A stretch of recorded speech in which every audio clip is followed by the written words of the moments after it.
Voilà, donc une deuxième petite vidéo pour vous montrer comment est-ce qu'on peut réaliser l'alimentation d'une table via non plus un fichier plat, mais du coup un fichier Excel.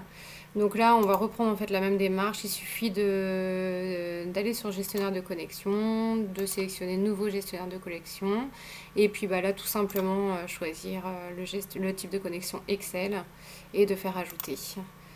Donc ensuite on arrive sur cet écran là.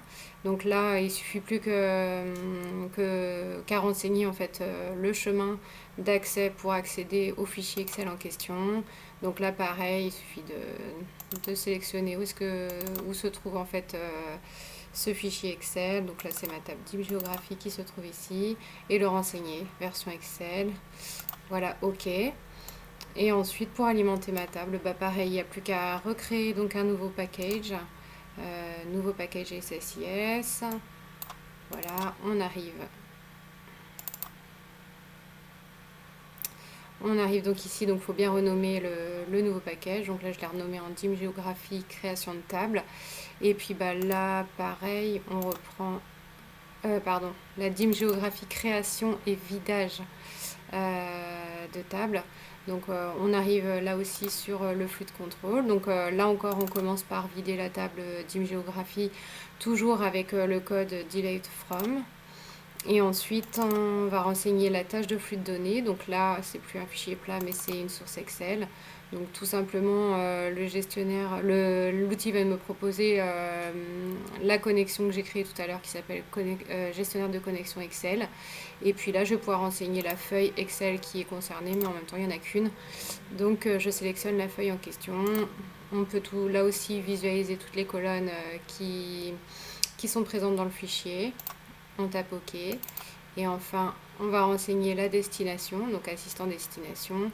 Donc là encore, c'est notre data warehouse, donc l'Adventure Work Data Warehouse. Et là, je lui dis que la table ou la vue, c'est donc DBO Dim Géographie. Et là encore, je viens créer le mappage, donc là tout est OK. Et une petite astuce aussi, donc dans le gestionnaire de connexion, il est possible de créer directement la table. Donc la table Dim Géographie pour le cas où on n'aurait pas effectué un package de création auparavant. Donc je ne conseille pas trop de faire ça, mais par contre ce qui peut être bien, c'est de reprendre le script de création de table, notamment pour les types float, enva, varchar, etc. Ça évite en fait d'avoir des erreurs de données, de conversion de données après. Donc souvent je viens récupérer le create que j'ai ensuite intégré dans ma table de création pour bien le refaire et pour être sûr qu'il n'y ait pas de blocage. Oui, ok, donc annulé. Donc moi, voilà, ma table Dim Géographie du coup a été faite au préalable avec avec ce code que j'ai retrouvé ici. Et donc on n'a plus qu'à faire OK et à exécuter le package.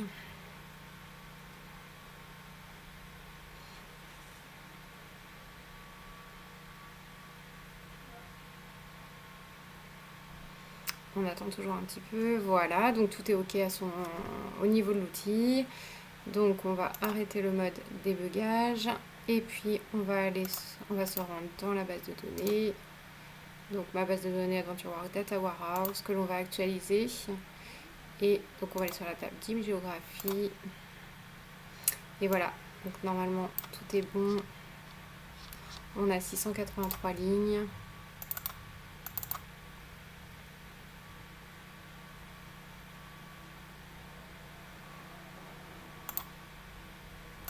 Et donc si je vérifie, il y a un petit souci.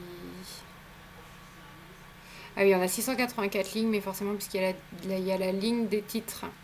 Donc c'est bon.